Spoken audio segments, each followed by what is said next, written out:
Hello, in this video we are going to look at some example of functions, and our job will be to determine whether what we are looking at represents a linear function or whether it represents an exponential function.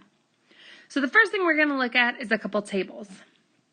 Now whenever you look at a table and you're trying to decide if it's linear or exponential, you want to look at the output side of the table and ask yourself what kind of pattern is happening between these numbers.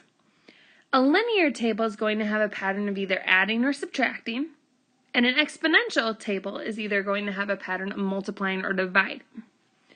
So when I look at this first table here and I'm trying to figure out what pattern is happening between these numbers.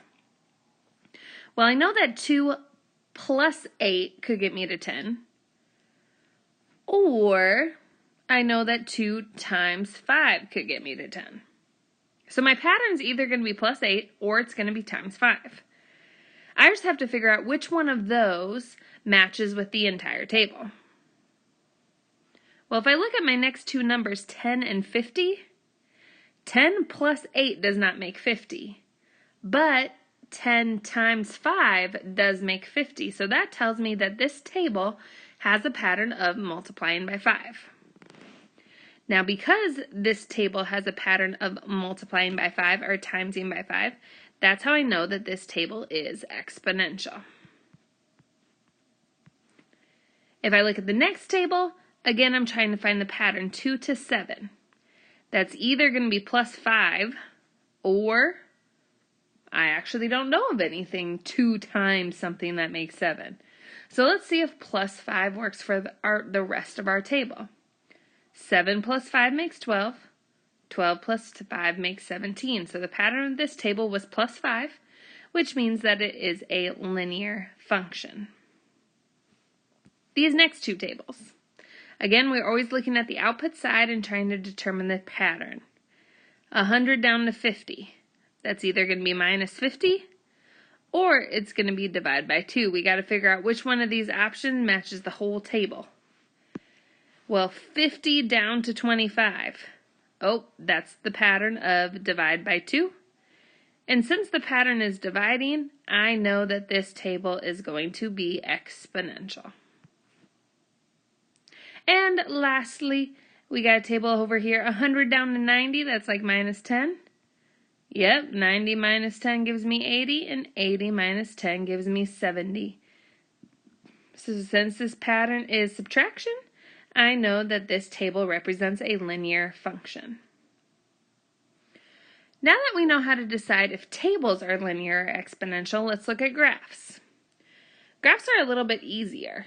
All we have to look at is it a straight line, or does the line have a curve?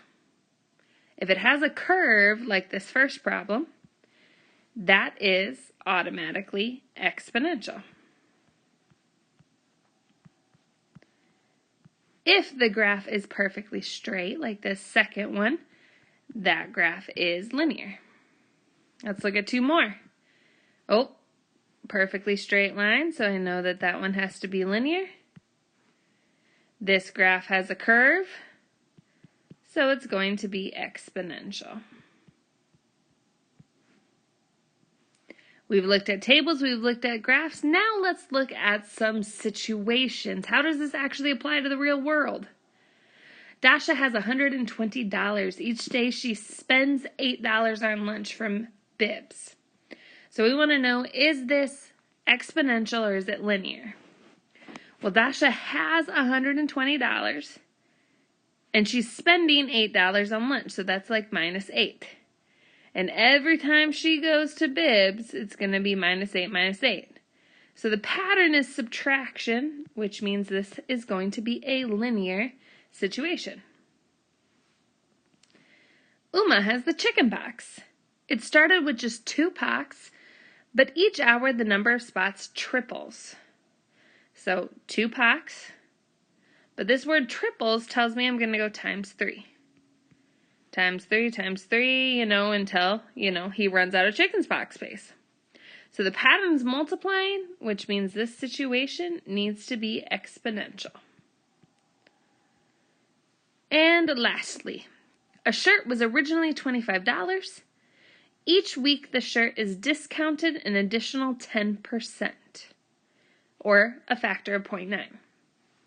So the shirt was $25, but after a week, to figure out how much this shirt's going to cost, we're going to go times 0.90. And then after another week, we're going to go times 0.90 again.